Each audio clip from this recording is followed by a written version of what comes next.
Bonne journée. Si vous vous demandez s'il vaut la peine d'acheter la Chevrolet Cruze de première génération et quels problèmes vous pourriez rencontrer lors de son fonctionnement, alors vous êtes au bon endroit.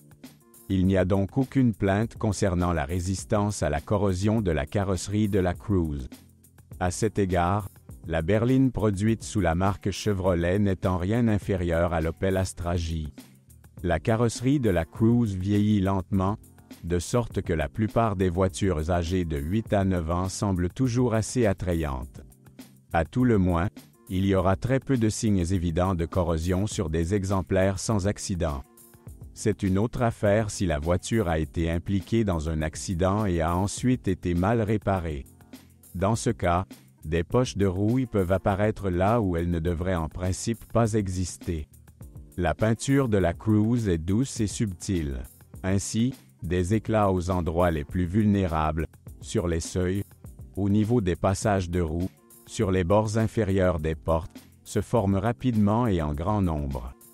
Heureusement, ils ne sont pas pressés de se recouvrir d'un enduit rouge.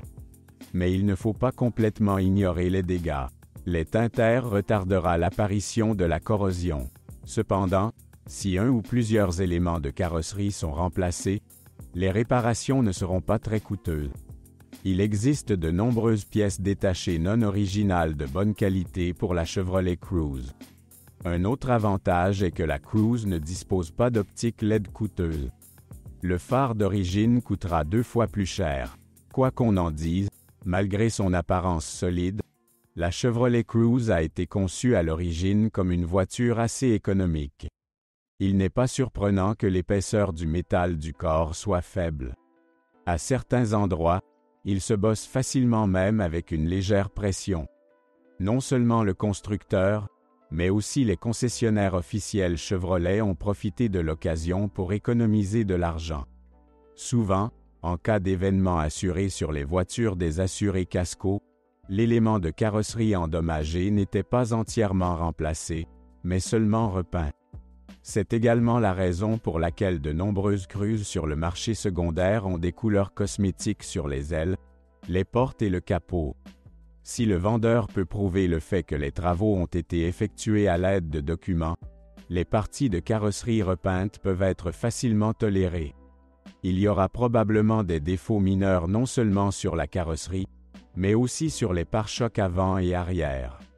Malheureusement, leur peinture n'est pas très durable et commence à se décoller petit à petit au fil des années. Les pare-chocs eux-mêmes sont également décevants, ou plutôt, pas même eux, mais leurs attaches. Ces derniers se sont révélés trop fragiles, c'est pourquoi ils se cassent souvent même après un stationnement dans une congère ou un léger choc avec une voiture stationnée à côté. Certains propriétaires de Cruze ont résolu radicalement le problème des fixations fragiles.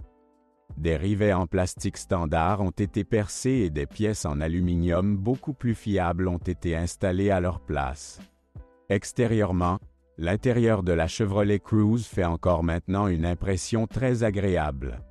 Les solutions de conception ne sont pas encore complètement dépassées et, pour la plupart, les matériaux de finition peu coûteux se combinent bien les uns avec les autres. Le tableau n'est gâché que par des défauts esthétiques, sans lesquels il est difficile d'imaginer une voiture d'occasion. Malheureusement, la résistance à l'usure des matériaux de finition n'était pas aussi élevée que nous le souhaiterions. La garniture en cuir du sélecteur de vitesse et du volant s'use après un kilométrage de 50 000 à 60 000 km. En règle générale, sur les Cruze qui ont déjà parcouru 150 à 170 000 km, le volant est déjà modifié ou habillé d'une housse de protection. Au moment où le véhicule atteint 150 à 170 000 km, le revêtement des sièges commence à s'user. Les coutures éclatées sur le siège conducteur ne sont pas rares sur les véhicules d'occasion. Les jolis inserts argentés sur la console centrale perdent encore plus tôt leur aspect attrayant. Avec l'âge, les empiècements en tissu sur la face avant, devenus l'une des caractéristiques de la Cruze, perdent leur éclat d'antan. Au fil des années d'utilisation de la voiture, le tissu se salit sensiblement. Heureusement, le nettoyer n'est pas difficile pour les professionnels. Les modèles Cruise qui utilisent du cuir au lieu d'inserts en tissu à l'intérieur sont généralement plus beaux à l'intérieur. Mais cela ne ferait pas de mal de nettoyer le cuir de la plupart des cruises d'occasion. Puisqu'à une certaine époque, la principale demande concernait des versions relativement bon marché de la Cruise, après un certain temps, de nombreux propriétaires ont décidé de remplacer le système audio de base et banal par un appareil multimédia plus avancé. Après le restylage, la Cruise a commencé à être équipée du multimédia avec l'interface MyLink, qui n'était pratiquement pas disponible pour les voitures commercialisées avant la mise à jour. En conséquence, les propriétaires améliorent massivement leurs voitures en faisant appel aux services d'artisans pas toujours qualifiés. Ce dernier, sans trop de difficultés, a démonté presque entièrement la console centrale, a installé un nouveau système multimédia avec un grand moniteur, après quoi la console centrale a été remontée. Mais si les professionnels collaient en même temps les joints avec des matériaux d'insonorisation et utilisaient uniquement des fixations de marque, les artisans du garage ne prenaient pas la peine de suivre la technologie d'assemblage et de remplacer les fixations endommagées ou perdues.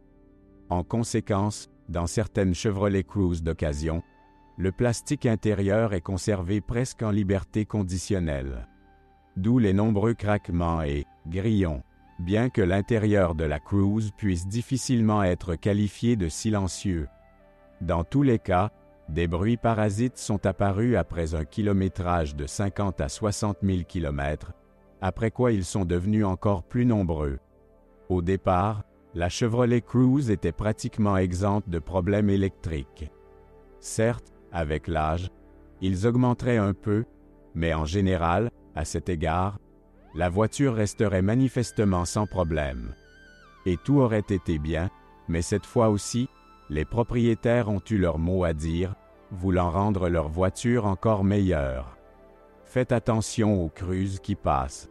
Les nouvelles optiques avant de beaucoup d'entre elles tentent d'imiter celles des BMW et Mercedes-Benz haut de gamme.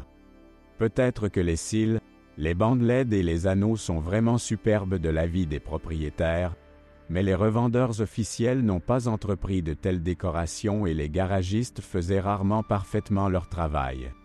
En conséquence, une intervention non qualifiée dans le système électrique entraînait souvent des problèmes supplémentaires.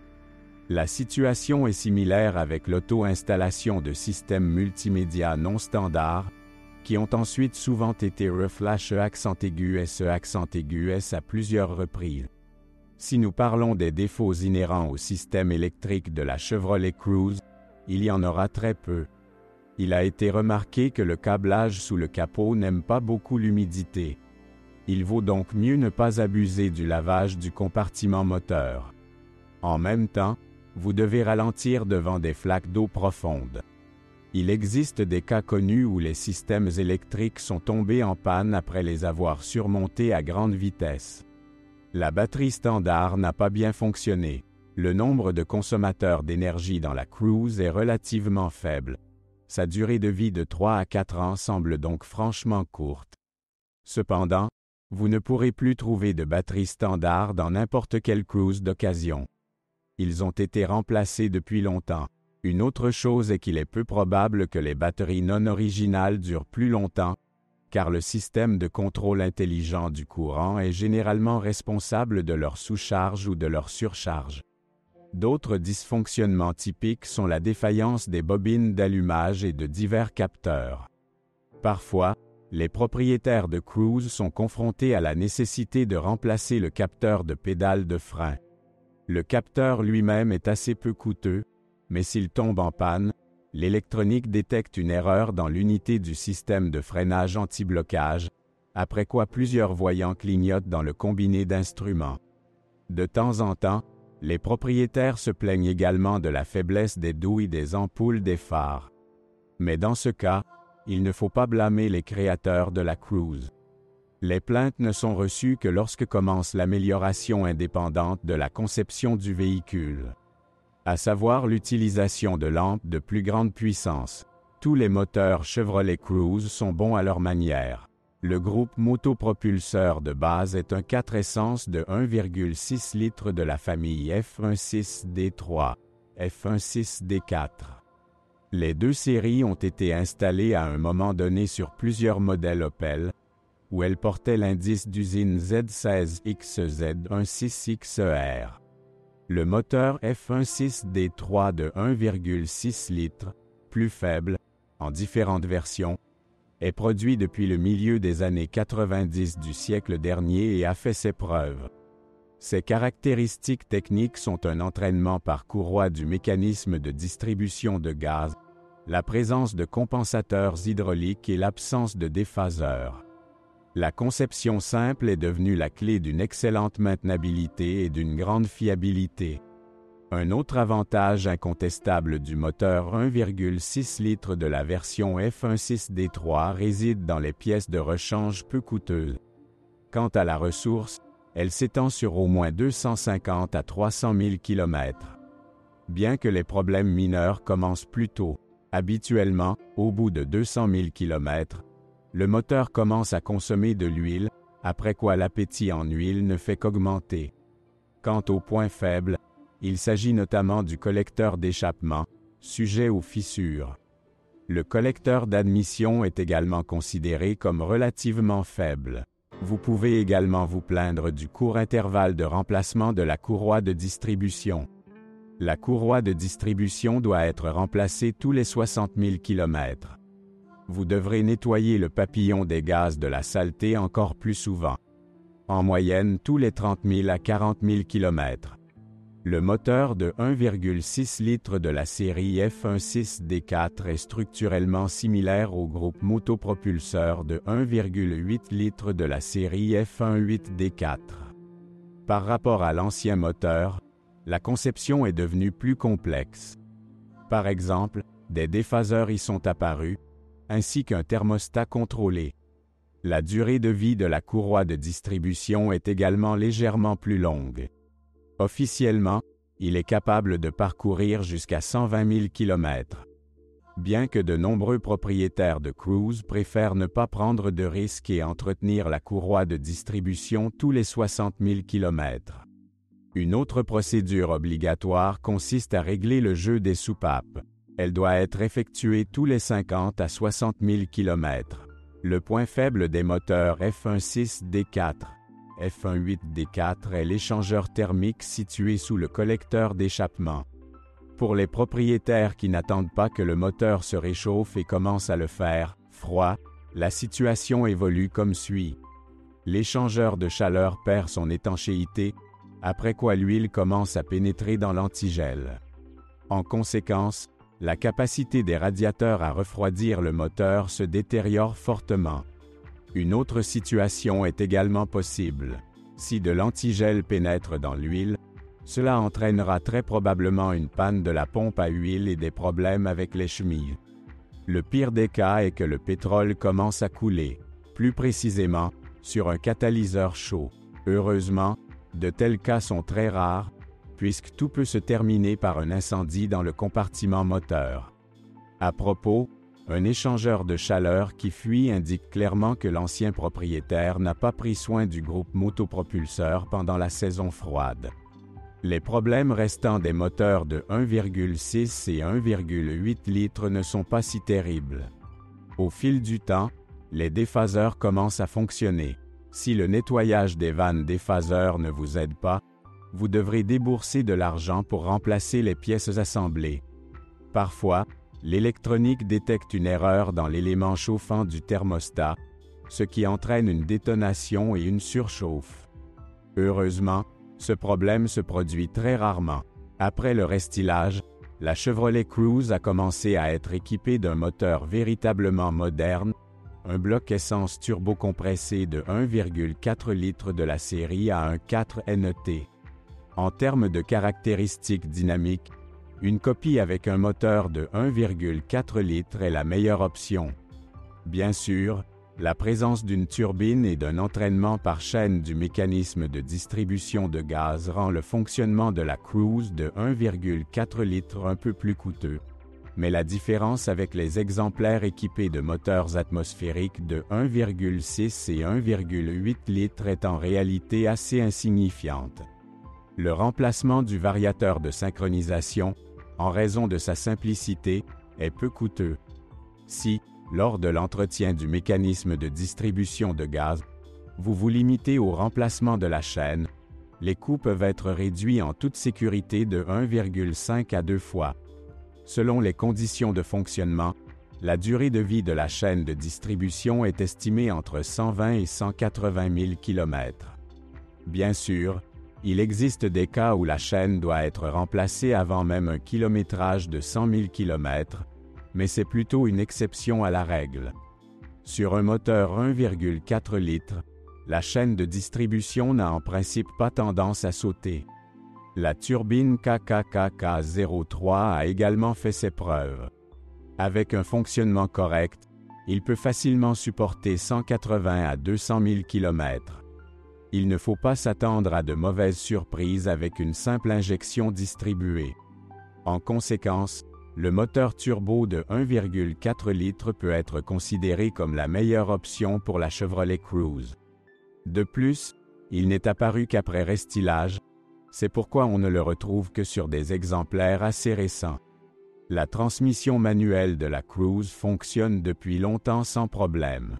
Quant à la défaillance du roulement de l'arbre secondaire, ce problème n'est pas aussi urgent qu'il y paraît à première vue. Le roulement ne tombera en panne que si le niveau d'huile dans la mécanique tombe à un niveau critique. En théorie, cela peut effectivement se produire en raison de joints faibles, mais dans la pratique, cela arrive rarement. Malheureusement, la transmission automatique n'a pas été aussi performante. La Cruze était équipée d'une transmission automatique de conception propre à General Motors, désignée 6T36 tome 40.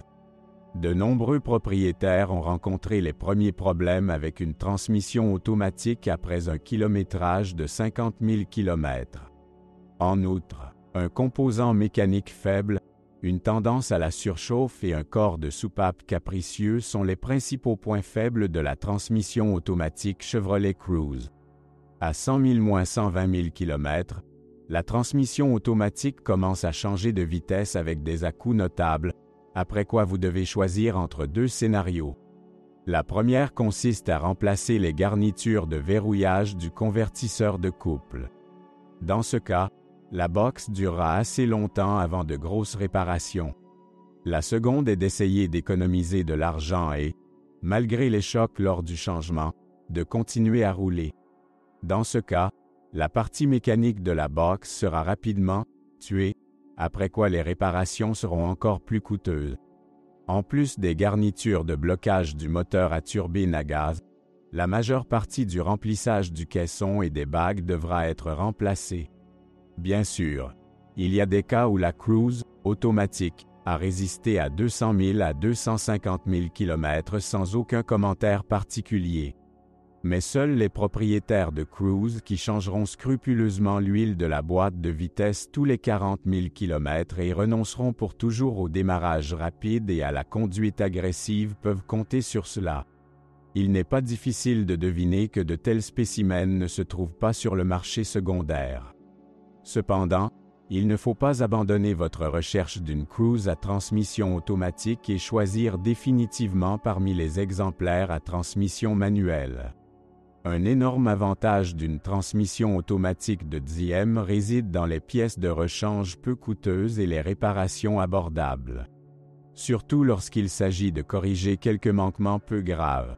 Connaissant les points faibles de la transmission automatique, de nombreux propriétaires de Cruze ont installé eux-mêmes des radiateurs de refroidissement automatiques agrandis.